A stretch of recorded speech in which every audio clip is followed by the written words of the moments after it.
What's up mga kalikot? Sa mapagpalang araw muli sa inyo lahat. Another day, another video vlog na naman. So for today's video vlog, bibigyan lang natin na isang video tutorial kasagutan yung mga nagtatanong paano mag-check or paano malaman kung sira na yung relay. Mapa-relay ng motor man yan o sasakyan. Mapa-start relay, horn relay, headlight relay, kahit ano pang relay yan. So same process lang sa pag-check. Okay, katulad nito. Yan. So 4-pin relay. Okay. So pares lang ito sa mga horn relay. Isa lang polarity niyan sila. Kumbaga sa horn relay, itong dalawa na to, ito yung supply natin. O sa horn relay, ito yung 30, ito yung 87. Tapos itong dalawa na to, ito yung trigger. So ang nasa loob niyan is coil. Itong dalawa na to. Kumbaga sa horn relay, ito yung 86 at 85. Yan. Magkabilang dulo ng coil ito. Ang trigger. Okay. So meron tayo dalawang pamaraan para mag-check ng relay. Paano natin malalaman kung sira pa or okay, kung goods pa yung relay natin. Sa pamamagitan ng test light. Yan. Kung meron naman kayong ganito, yan, pwede. Yung ganito mga multimeter tester. So ito yung gamit ko. Yan, smart multimeter tester by Habotest. Yan na kung saan tong tester na to, system na kailangang iset or pumindot-pindot pa kung ano yung check mo. So either mag-check ka ng AC, DC, ohms, mga ganoon, mga resistance, hindi mo na siya kailangan pindutin. Kasi automatic na niya nati-trace kung ano yung chine-check natin. Okay, Habotest. So lalagay ko dyan sa description yung link para sa maka-order ng ganitong Habotest Smart Multimeter Tester. Okay? So unahin natin sa test light kung paano mag-check ng ganito kung okay pa. Okay, so huwag kayong magbe-base iba kasi dahil lumalagitik or may click sounds pa yung relay, kala nila okay pa. Okay, meron kasi instances na kahit lumalagitik pa yung relay, wala na siyang contact.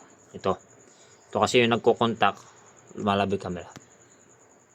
Yung dalawa na yan, ito yung nagko-contact or nagdidikit once na napasukan to ng positive negative. Itong dalawang terminal na to. Okay. Excuse. Okay. So unahin natin sa pamamagitan ng test light para natin ma-check. So ito, supplyan natin to ng malabo ng camera, ng positive. Ito.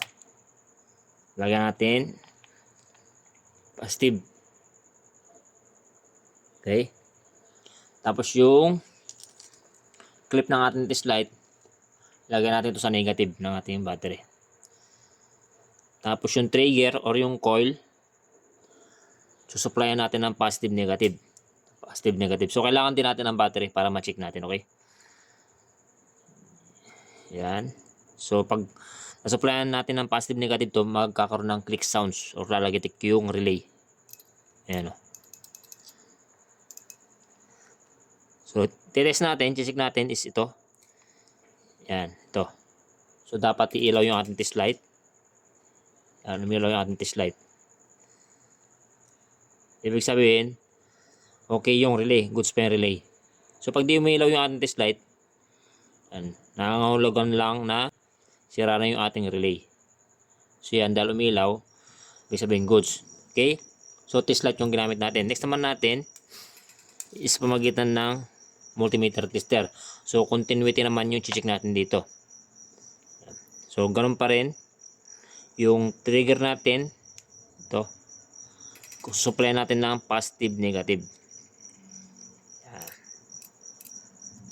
Then check natin kung may continuity ito. So tulad nga sabi ko, itong Habotest Smart Multimeter Tester, din na natin kailangang iset or pindutin.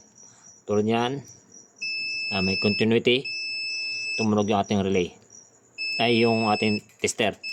So check natin to, dapat may continuity. Yan.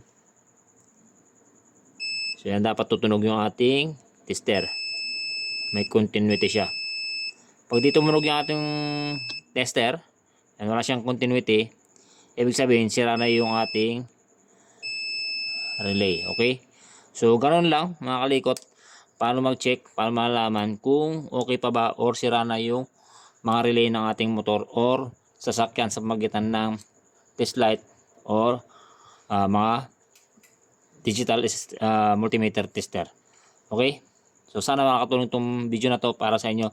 So kung nakatulong itong video na to, so yun naman, pa-subscribe and hit na yung notification bell para ma-update kayo sa mga video i-upload natin. Okay?